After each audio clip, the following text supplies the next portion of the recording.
Just a reminder that this is the review of a manga reader. I will be saying some spoilery things throughout the review. Although I will try to keep it vague, some details will be more likely to slip out.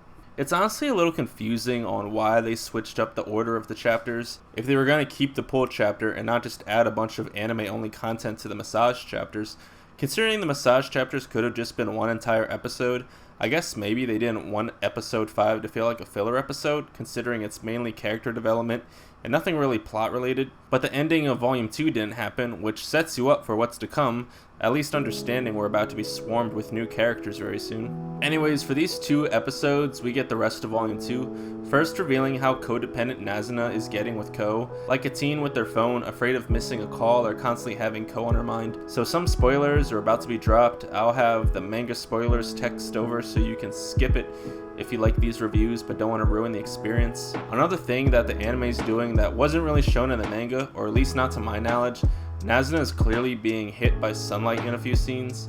Could this be foreshadowing the fact that Nazuna is half vampire and half human, which is why she's not affected? Because the teacher's vampire disintegrated after his human token was put on him, and a few vampires prove that they're unsure of the whole procedure.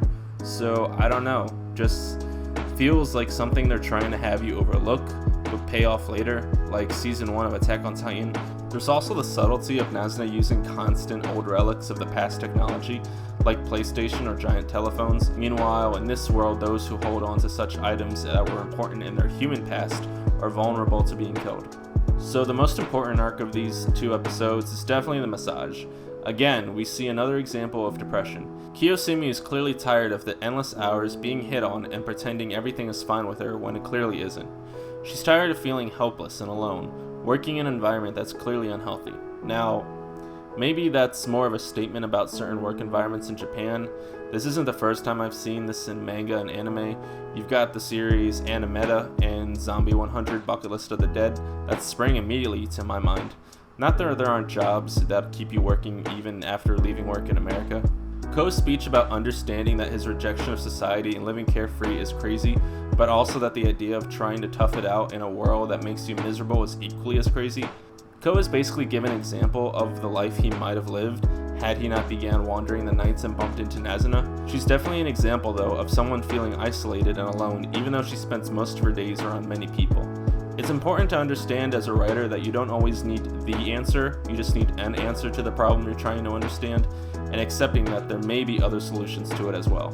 The directing of making her smaller as she begins to talk about her work is definitely one of my favorite shots.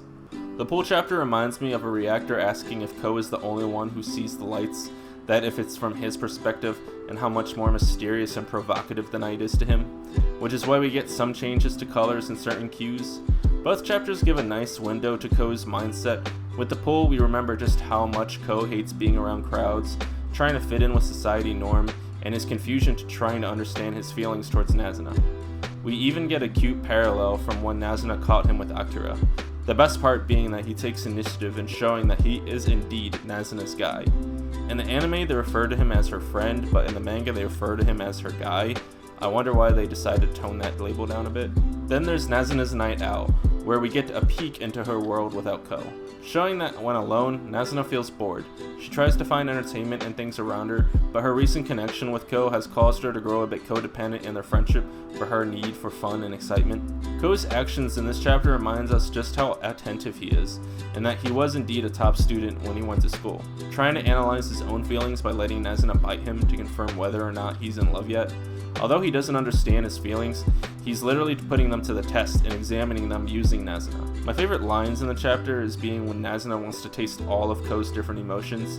She loves his taste so much that she wants to basically get a chance to enjoy every emotional flavor he has to offer, showing from her perspective that if this were an official relationship, that she has the confidence that they're gonna last a long time. They've also been able to more so sexualize the blood sucking in the anime than in the manga for me. There are a few times it feels a bit sexual metaphors in the manga, but it feels more obvious in the anime thanks to sound effects and voice acting.